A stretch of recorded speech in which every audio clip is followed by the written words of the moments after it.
नमस्कार। आज मैं एक बार फिर आपके सम्मुख निराला जी के साथ उपस्थित हूँ। चलिए उनके बारे में कुछ और जानें। संपूर्ण आधुनिक कविता पर निराला की विद्रोही चेतना का प्रभाव बार बार परिलक्षित होता है।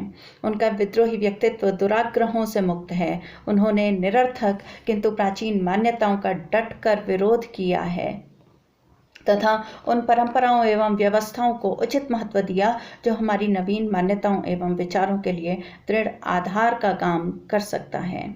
निराला ने न सिर्फ द्विवेदी युगीन कविता पर प्रहार किया, वरन जहां जड़ता परिलक्षित हुई वहां उन्होंने छायावादी कविता को भी नहीं बख्शा। उस पर भी उन्होंने करारा आघात किया है। वैसे छायावाद में प्रसाद पंत और निराला को ब्रह्मा विष्णु महेश की संज्ञा दी गई है, तो इनके इसी व्यक्तित्व के कारण, ऐसे ही व्यवहार के कारण शायद इन्हें छायावाद का महेश कहा गया है कि उन्होंने छायावाद की गलतियों को बख्शा नहीं। जब भी कोई काव्य प्रवृत्ति रूढ़िग्रस्त होकर निर्जीव होने लगी, निराला ने उसमें प्राण संचार किया है। निराला का विद्रोह प्रगति मूलक है और उन्होंने जीवन के हर क्षेत्र में उन तत्वों का डटकर विरोध किया जो हमारी प्रगति के लिए अभिशाप सदृश है। वे न हर नई चीज के समर्थक थे और न हर पुरानी चीज के विरोधी थे। कायदे में हमारे भावी साहित्य में प्रगति और परंपरा की ऐसी ही कड़ी जोड़नी चाहिए। वस्तुतः निराला का प्रगतिवाद उस तरह का शास्त्रीय प्रगतिवाद नहीं है जैसा कि साम्यवादी राजनीतिक विचारधारा के नियमों व आदर्शों के अंतर्गत आता है। यह असल में प्रगतिवाद न होकर प्रगतिशीलता है, समाजवाद है, मानवतावाद है। समाज में व्याप्त असंतोष, अव्यवस्था, अराजकता, कुशासन को देखकर निराला में रोष जागृत होता है और वे कुकरमुत्ता लिख डालते हैं। कुकरमुत्ता यानी मशरूम, खुम्ब। अब सोचिए, उन्होंने कुकरमुत्ता पे एक प्रबंध काव्यात्मक कविता लिख डाली, लंबी कविता लिख डाली है। पिछले वीडियो में भी मैंने इस लंबी कविता को पढ़ा था, उसके काफ़ी सारे अंश पढ़े थे। एक मैं अपना फेवरेट अंश इसमें से ज़रूर आपको दोबारा से पढ़ के सुनाती हूँ। ये बात मैं दोबारा छात्रों के लिए विशेषकर मेंशन कर देती हूँ। ये लंबी प्रबंधात्मक कविता है। अब कुकरमुत्ता पे कोई ये सब लिख सकता है। देखिए, कल्पना कीजिए। आया मौसम खिला फारस का गुलाब, आया मौसम खिला फारस का गुलाब, बाग पर उसका पड़ा था रौब व दाब, वहीं गंदे में उगा देता हुआ बुत्ता, पहाड़ी से उठा सर ऐंठ कर बोला कुकरमुत्ता। अब इस सुनबे गुलाब, भूल मत जो पाई खुशबू रंगो आब, खून चूसा खाद का तूने शिष्ट, अब डाल पर इतराता है कैपिटलिस्ट। यहाँ पे कैपिटलिस्ट शब्द के इस्तेमाल से निराला पे कम्युनिस्ट होने का ठप्पा लग गया। ये भी बड़ी विसंगति है हमारे समाज की कि खुले दिल से वो अपनी गलतियों को स्वीकार नहीं किया करते हैं। इन तमाम व्यवस्थाओं के बीच उनका हृदय द्रवित भी हो उठता है, नयनों से करुणा बहने लगती है और वे संसार की पीड़ा से दुखी होकर कह उठते हैं, दलित जन पर करो करुणा, माँ अपने आलोक निखारो, नर को नरक त्रास से वारो। निराला का लेखन विवेकानंद तथा बांग्ला भाषा के साहित्यकार रविंद्रनाथ टैगोर से प्रभावित था। अद्वैतवाद की भावना का उदात्त रूप उनके विचारों में झलकने लगा था और उन्होंने अनुभव किया कि जब सभी एक ईश्वर की संतान हैं तो ये सब भेदभाव क्यों। उनके मन में शोषितों और शोषितों के प्रति गहरी संवेदना और लगाव उत्पन्न हुआ। वहीं रईसों और पूंजीपतियों के प्रति क्षोभ का भाव विकसित होने लगा। उनकी कई कविताएं, जैसे वह तोड़ती पत्थर, भिक्षुक, विधवा आदि, इसी लोक संवेदना से परिपूर्ण हैं। मैं पढ़ देती हूँ आपके लिए भिक्षुक और तोड़ती पत्थर। स्टूडेंट्स के लिए सही रहेगा और वैसे भी जितना सुनेंगे उतना आनंदित होंगे आप निराला को। भिक्षुक। वह आता दो टूक कलेजे को करता, पछताता पथ पर आता। वह आता तो टूक कलेजे को करता, पछताता पथ पर आता। पेट पीठ दोनों मिलकर हैं एक, चल रहा लकटिया टेक, मुट्ठी भर दाने को, भूख मिटाने को, मुंह फटी पुरानी झोली का फैलाता। मुँह फटी पुरानी झोली का फैलाता, तो टूक कलेजे के करता पछताता पथ पर आता। साथ तो बच्चे भी हैं सदा हाथ फैलाए। चित्रात्मकता देखें आप, आपकी आंखों के सामने एक चित्र बनने लगेगा। साथ तो बच्चे भी हैं सदा हाथ फैलाए, बाएं से वे मलते हुए पेट को चलते और दाहिना दया दृष्टि पाने की ओर बढ़ाए। भूख से सूख होठ जब जाते, भूख से सूख होठ जब जाते, दाता भाग्य विधाता से क्या पाते। घूंट आंसुओं के पी कर रह जाते, चाट रहे जूठी पत्तल वे सभी सड़क पर खड़े हुए। चाट रहे जूठी पत्तल वे सभी सड़क पर खड़े हुए, और झपट लेने को उनसे कुत्ते भी हैं अड़े हुए। कितना दर्दनाक दृश्य है। और झपट लेने को उनसे कुत्ते भी हैं अड़े हुए। ठहरो, अब यहाँ निराला है, देखिए। ठहरो, अहो मेरे हृदय में है अमृत मैं सींच दूंगा, अभिमन्यु जैसे ही हो सकोगे तुम, तुम्हारे दुख मैं अपने हृदय में खींच लूंगा। निराला न सिर्फ वचन से बल्कि कर्म से भी दानवीर थे। तोड़ती पत्थर में देखें, वह तोड़ती पत्थर, देखा मैंने उसे इलाहाबाद के पथ पर वह तोड़ती पत्थर। वह तोड़ती पत्थर, देखा मैंने उसे इलाहाबाद के पथ पर वह तोड़ती पत्थर। कोई न छायादार पेड़ वह जिसके तले बैठी हुई स्वीकार, शाम तन बंधा यौवन, शाम तन भर बंधा यौवन, नतनयन प्रियकर्म रत्मन, नतनयन प्रियकर्म रत्मन, गुरु हथौड़ा हाथ करती बार बार प्रहार, सामने तरुमालिका अट्टालिका प्राकार। चढ़ रही धूप गर्मियों के दिन, दिवा का तमतमाया रूप, उठी झुलसाती हुई लू, रुई चूं जलती हुई भू, गर्द चिनकी छा गई प्राय हुई दोपहर, वह तोड़ती पत्थर। देखते देखा मुझे तो एक बार उस भवन की ओर देखा छिन्न तार, देखते देखा मुझे तो एक बार उस भवन की ओर देखा छिन्न तार, देख कर कोई नहीं देखा मुझे उस दृष्टि से, जो मार खा रोई नहीं। सजा सहज सितार सुनी मैंने, वह नहीं जो सुनी थी झंकार, एक क्षण के बाद वह कांपी सुघर। ढोलक माथे से गिरे सीकर, लीन होते कर में फिर जो कहा, मैं तोड़ती पत्थर।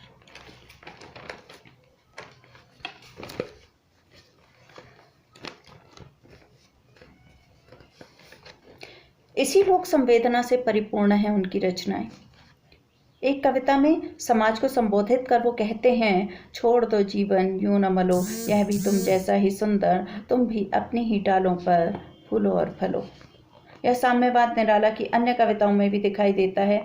जियो और जीने दो का सिद्धांत मार्क्स की वैचारिक सिद्धांतों से प्रेरित है, हालांकि इसका प्रेरणा स्रोत अन्य भारतीय दर्शन भी हैं। अधिकांश नामक कविता में निराला ने मोक्ष और माया के तुलनात्मक अधिग्रहण में माया रूपी जनसेवा या समाज अभिलाषा को अधिक महत्व दिया है। देखिए, मोक्ष से अधिक उन्होंने माया को महत्व दिया है। निराला की बात हो या और रामविलास शर्मा द्वारा रचित निराला की जीवनी एवं आलोचना पुस्तक निराला की साहित्य साधना की बात न हो, उसकी चर्चा न हो, तो ऐसा हो नहीं सकता। उसके बिना निराला की जीवनी अधूरी है। इस जीवनी का प्रकाशन सन 1961 में हुआ था। स्टूडेंट्स इस चीज़ को नोट कर लें। निराला की साहित्य साधना जो रामविलास शर्मा ने लिखी, उसका प्रकाशन 1961 में हुआ। 1970 में इसे साहित्य अकादमी पुरस्कार से सम्मानित किया गया और यह पुस्तक 3 खंडों में है। प्रथम खंड में रामविलास शर्मा महत्वपूर्ण तथ्य उद्घाटित करते हैं कि निराला के साहित्य में निरूपित प्रेम व कामुकता के संदर्भ में उनका स्वयं पर मुग्ध होना और उसी मुग्धता के आलम में स्वयं को विविध रूपों में चित्रित करना उनके उदार कवि व्यक्तित्व का परिचायक है। निराला अर्धनारीश्वर थे। देखिए, उसमें भी कहा गया है छायावाद के लिए कि प्रसाद पंत निराला ब्रह्मा विष्णु महेश। निराला को महेश कहा गया है, यहाँ पे भी शिव कहा गया है, अर्धनारीश्वर। उनमें स्त्रियोचित गुण भी थे और पुरुषोचित गुण भी थे। देखने में वो सुंदर थे, बड़ी बड़ी आंखें, लहरियादार बाल, कलकतिया धोती, कुल्ली भाट उन पर मुग्ध हुए हैं। वह जानते हैं कि स्वयं अपने रूप पर निराला भी मुग्ध थे, इसलिए दूसरा मुग्ध हो तो उन्हें प्रसन्नता ही होती थी। मतवाला मंडल के में महादेव प्रसाद सेठ उनके रूप के प्रशंसक थे। मुंशी नवजातिक लाल उनकी भावों की तुलना बिहारी की नायिका की भावों से कर दिया करते थे। जब तुलसीदास में छपने के लिए तुलसीदास उनकी रचना थी, प्रकाशन के लिए उनकी फ़ोटो चाहिए होंगी, तो जब तुलसीदास में छपने के लिए उन्होंने फ़ोटो खिंचवाया तो उसमें अपनी फेमिनाइन ग्रेस पर वो खुद मुग्ध हो उठे। अपने को स्त्री मानकर उन्होंने कुछ कविताएं लिखी, जैसे अनामिका में प्रातः क्यों नहीं जगाया नाथ, नारीत्व की भावना, आत्मरति, समर्पण का भाव, इन सब के साथ साथ पुरुषत्व, आसक्ति, आक्रामकता का व्यवहार भी उनमें था। यही कारण है कि निराला के साहित्य में केवल पुरुष होने का गर्वबोध नहीं है, स्त्री के प्रति सहज आकर्षण भी है। निराला का बचपन और उसके बाद का काफ़ी समय बंगाल में गुजरा था, अतः उन पर बंगाल की स्त्री विशेष सांस्कृतिक चेतना के प्रभाव को नकारा नहीं जा सकता। और दूसरा व्यापक प्रभाव उन पर पड़ा उनकी पत्नी मनोहरा देवी का। मात्र 14 वर्ष की आयु में उनका विवाह हुआ था और बहुत कम समय का उन दोनों को साथ मिला था, लेकिन उस सब के बावजूद मनोहरा देवी के तेजस्वी व्यक्तित्व से निराला अप्रभावित न रह सके। डॉक्टर रामविलास शर्मा निराला और मनोहरा देवी के बीच की द्वंद्वात्मक स्थिति के बारे में बताते हैं। मनोहरा देवी सुंदर थी, पर कलाकार के मन को प्रसन्न करने वाले हाव भाव, श्रृंगार, प्रसाधन, सरस वार्तालाप, इस तरह की बातें उनके पास न थीं। इसके अलावा वे अपनी माँ पिता की इकलौती बेटी थीं। उनमें आत्मसम्मान की भावना कूट कूट कर भरी हुई थी, स्वाभिमान था, और महिषादल में बैसवाड़े के परिवार मानते थे कि निराला भी कुछ है। निराला को अपनी छवि पर गर्व था। मनोहरा देवी ने अपने संगीत से उनके गर्व को चूर कर दिया। अब पुरुष हारा, स्त्री जीती। पुरुष उससे आंखें नहीं मिला पाता है, लजाता है। ये बातें निराला के लेखन में भी आई हैं। बांधो न नाव इस ठाव बंधु, ये इनकी कविता सुन लेना आप, बहुत अच्छे से संगीतबद्ध की गई है। कई युवाओं ने इसे गाया है, आप इसे YouTube पे सर्च करें, सुने, आपको बहुत मज़ा आने वाला है। ये काम मैं स्टूडेंट्स के लिए दे रही हूँ, आप खुद सर्च करके सुनेंगे। स्वाभिमानी तो निराला हमेशा से थे ही। सिद्धांतों से समझौता न करने के कारण उन्हें अनेक कष्टों का सामना करना पड़ा था। एक समय था जब जीविका की जटिल समस्या उनके सामने मुँह बाए खड़ी थी। अब केवल साहित्य साधना ही साथ रह गई थी। नए लेखक को अपनी पहचान बनाने में वक्त लगता है। निराला के साथ भी ऐसा ही था, इनके साथ भी ऐसा ही हुआ।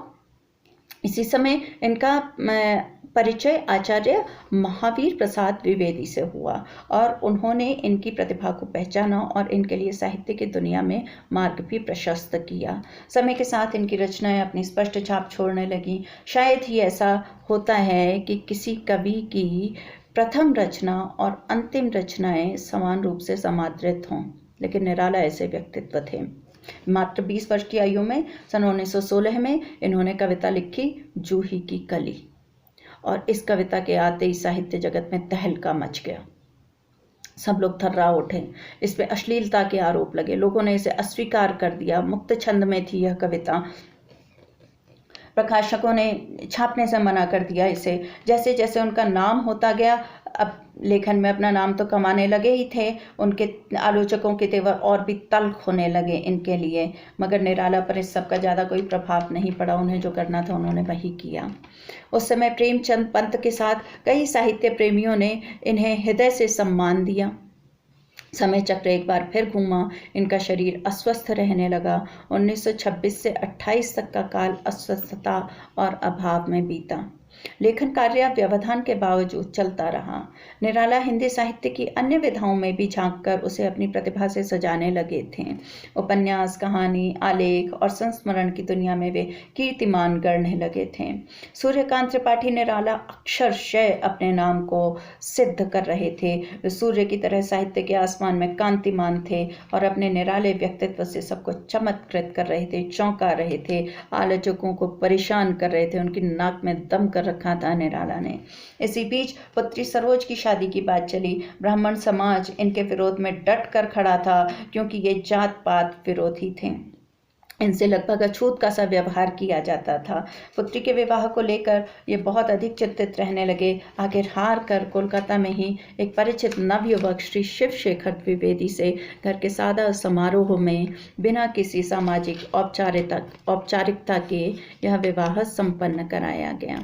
हिंदी साहित्य के प्रथम शोक गीत, इस चीज़ को नोट कर लें, हिंदी साहित्य के प्रथम शोक गीत सरोज स्मृति में उन्होंने इस सरोज के विवाह का विस्तार से वर्णन किया है। एक बार समय चक्र फिर क्रूर हो उठा। शादी के करीब 5 साल बाद 1935 में सरोज चल बसी। उसके इलाज के लिए कवि सम्राट पैसा तक न जुटा सके। उनका हृदय विदीर्ण हो उठा। एक जगह पर उन्होंने लिखा है, मुझे नहीं मालूम, देखिए कितना दर्द है इन शब्दों में, मुझे नहीं मालूम कि मैंने अपने पिछले जन्म में कौन से पाप किए थे कि मेरे जन्म लेते ही मेरी प्यारी माँ स्वर्ग से धार गई। फिर पिता के प्रेम को भी पूरा नहीं पा सका। मेरी पत्नी भी यौवन काल में ही मुझे अकेला छोड़कर चली गई। अपनी निशानी एक पुत्र और एक पुत्री छोड़ गई। पुत्री भी युवावस्था प्राप्त करते करते मुझसे कट गई। भावुक हृदय कष्ट को बहुत तीव्रता से महसूस करता है। निराला तो अति संवेदनशील थे, फिर भी उनकी साहित्य साधना अनवरत चलती रही।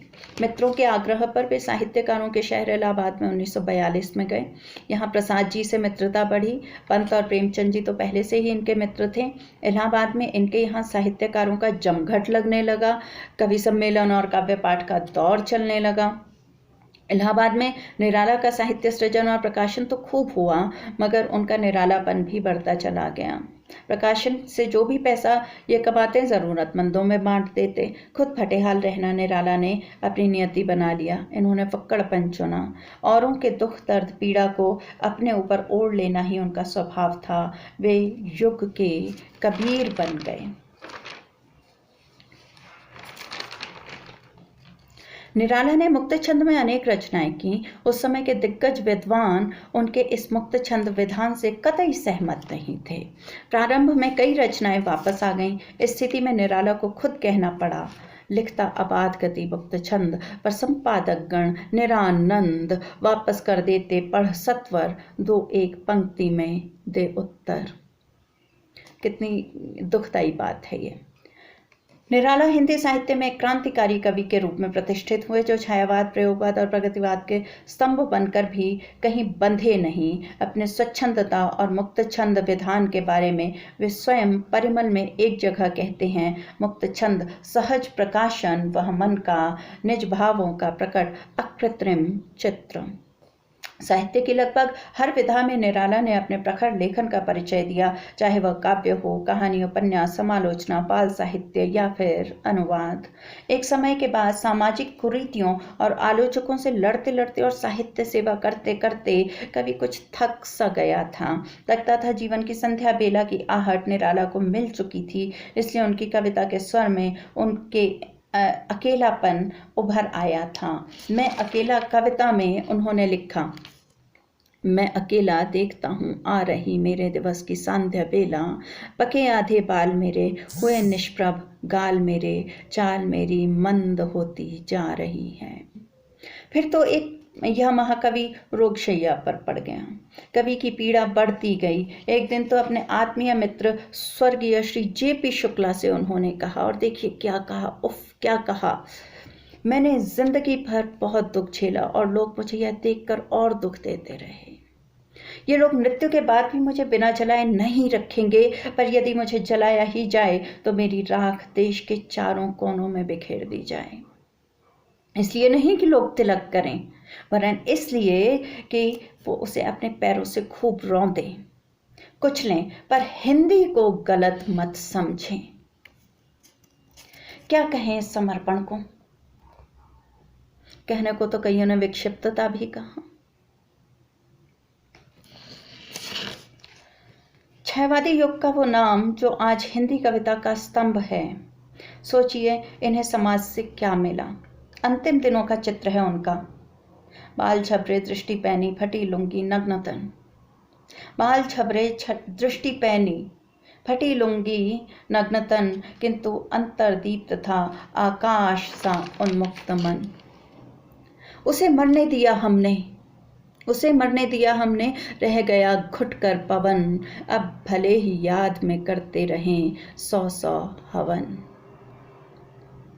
बाबा नागार्जुन ने इन्हीं पंक्तियों से हिंदी जगत के कवि महाप्राण निराला के वो दिन याद किए हैं। इस वीडियो में फिलहाल इतना ही। अति शीघ्र मैं आपके सामने निराला जी के जीवन के संबंध में बहुत सारे किस्से प्रस्तुत करने वाली हूँ। जल्दी मिलते हैं, अभी के लिए आज्ञा दें। नमस्कार।